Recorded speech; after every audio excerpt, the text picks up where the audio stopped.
Imagine sitting in a county jail cell, waiting for a trial date that keeps getting pushed back when a guard mentions there's an easy way to make real money. Not prison labor, not commissary work. A doctor wants volunteers. Just skin, he says. Just patches, just tests. You sign a form you don't fully understand because that money means bail, means surviving another month inside. You believe it's harmless. The doctor is from a respected university. The prison calls it research. For 23 years, that word covered something Philadelphia has only recently been forced to admit in writing out loud. This isn't rumor. It's Holmesburg Prison, a Philadelphia County jail on Torresdale Avenue, and the years are 1951 to 1974. The evidence isn't speculation. It is an investigative book, decades of newspaper reporting, declassified Pentagon memos, an Army Inspector General's own report, court filings, and formal apologies from the University of Pennsylvania, the City of Philadelphia, and a medical society, all issued within the last few years. Holmesburg had operated since 1896, built on a wheel and spoke design borrowed from Eastern State Penitentiary. By the mid-20th century, it held around 1,500 men, most awaiting trial, many held simply because they couldn't afford bail. Guards and inmates called it the Terror Dome. It had already seen documented tragedy, men who died in an overheated punishment cell in 1938, riots, and eventually the murder of its own warden and deputy warden in 1973. Into that environment, in 1951, walked University of Pennsylvania dermatologist Dr. Albert Kligman, called in to handle an athlete's foot outbreak among the inmates. He walked the cell blocks, and what he saw changed the direction of his career. He later described it this way: "All I saw before me were acres of skin. It was like a farmer seeing a fertile field for the first time." That's not a doctor describing patients.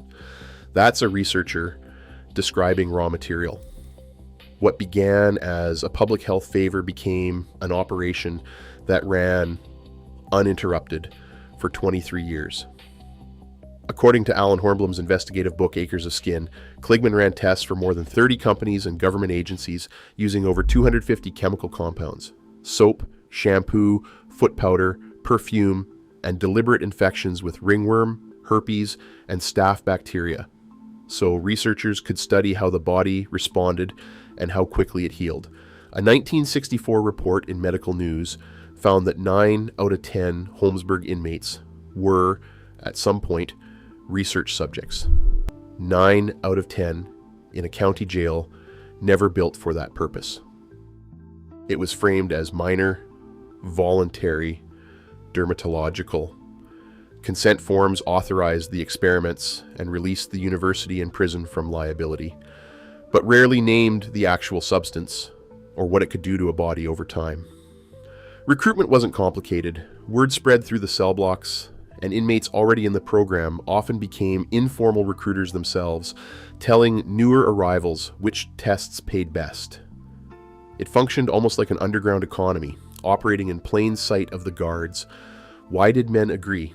Because the math was brutal. A prison job paid a quarter, maybe 50 cents a day.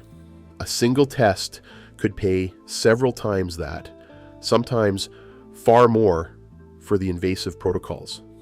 For men trying to make bail or send money home, that difference mattered enormously, and the men most exposed to it were disproportionately poor and black, many not yet even convicted of anything. They were legally presumed innocent, and their bodies were already being treated as inventory. The toll was visible to anyone paying attention. Survivors described blistering, lasting months, chemical burns that never fully healed, permanent scarring across the torso and arms. Leotis Jones later described his own skin as looking like a pinto pony. Edward Anthony, whose story Hornblum documented in a second book years later, described permanent intestinal damage that put him on sick call for the rest of his life. These weren't secret injuries. Men walked the cell blocks, bearing them, describing them to whoever asked, if anyone asked at all. Nobody had to force a signature. The system simply made refusal a luxury most of these men couldn't afford, and that quiet mechanism is exactly what makes this case so uncomfortable. It doesn't look like the version of abuse most people picture. It looks like paperwork. It looks like consent. And this was never entirely hidden from people whose job it was to know better. The Nuremberg Code, demanding real informed consent in human research, had existed since 1947, 4 years before Kligman ever set foot in Holmesburg. He admitted as much later, without much apparent shame. It was years before the authorities knew that I was conducting various studies on prisoner volunteers. Things were simpler then. Informed consent was unheard of. No one asked me what I was doing. He wasn't hiding anything. He published openly across more than 1,000 papers over more than 2 decades in journals his peers actually read. The medical community had every chance to look closely. It chose not to, and in some cases, chose to celebrate him instead. There was no meaningful oversight standing between Kligman and the men he tested on. For years, there wasn't even a formal contract between the university and the prison spelling out what was allowed. The city didn't ask hard questions about its own jail.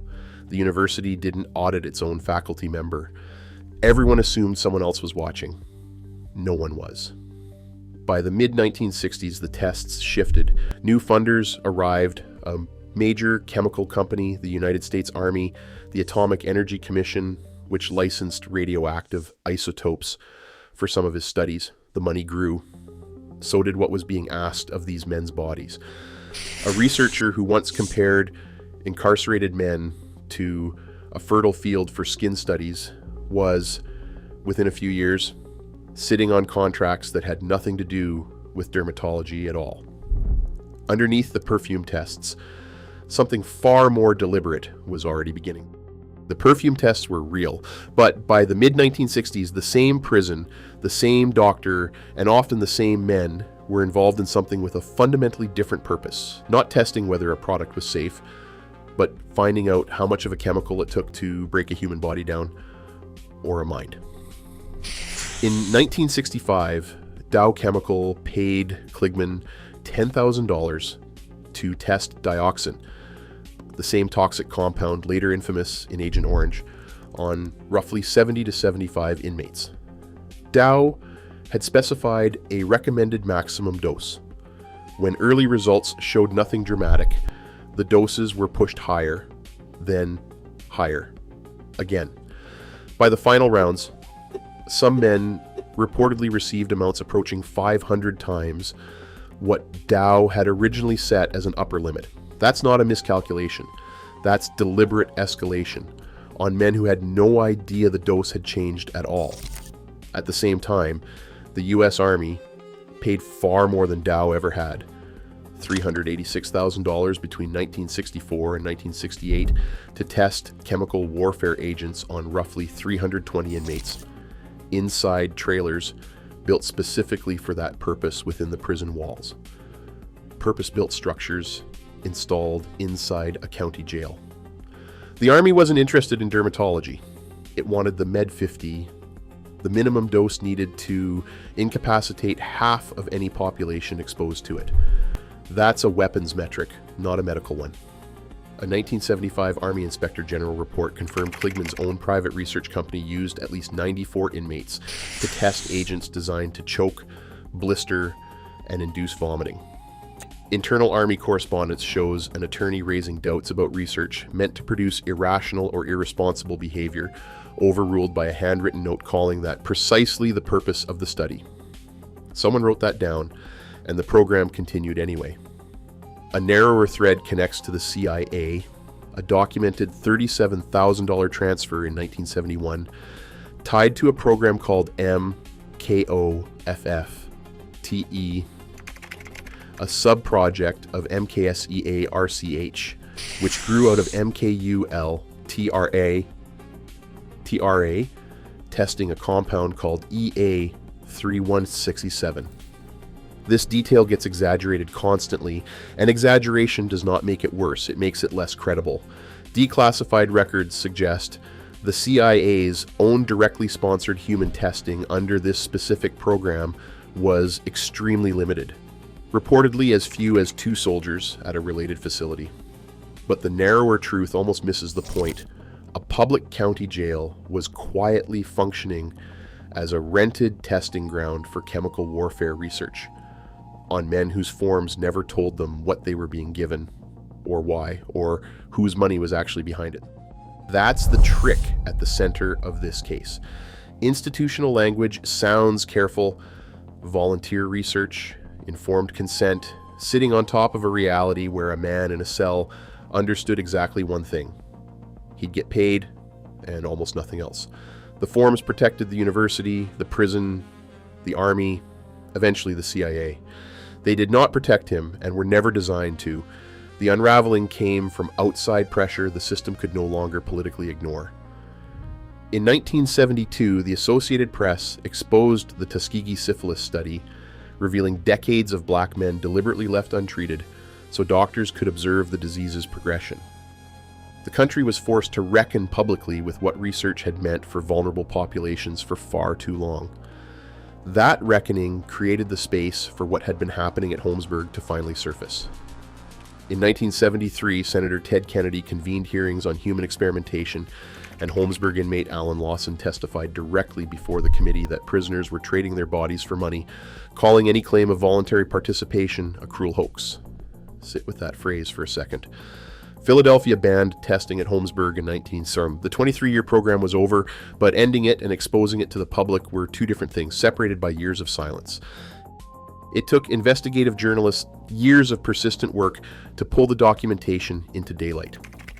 Between 1979 and 1981, Philadelphia Inquirer reporters obtained roughly 1,800 pages of Pentagon records and published exactly what the Army had paid for and what had been done inside those trailers. Even then, the full pattern didn't reach a wide public audience until 1998, when Hornblum published Acres of Skin, built on years of interviews with survivors, guards, and doctors.